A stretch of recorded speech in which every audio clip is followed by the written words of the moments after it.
Sizcə mənim başımda hansısa bir problem var yoxsa yox? Baxın, saçımı çıxartmışam.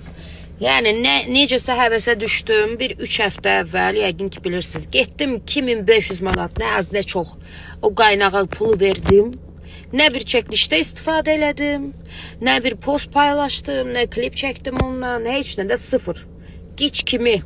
O saçı uzun gəzdim, heç gəzmədim də, narahat elirdi, ilişirdi, yata bilmirdim belə.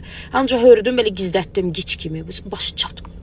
Nəysə həvəsə düşürəm, eləyirəm, sonra deyirəm ki, xəstəsə kim 500 manata gedib bu istədiyim divana alar. Nəysə. Sırtdakı ev saçım ən yaxşısı parıldayır. Sırtıq da, amma saçlarım da sırtıqdır, o qədər şey eləyirəm. Hələ də bu parıldanmağından əl çəkmir. Like me, ya.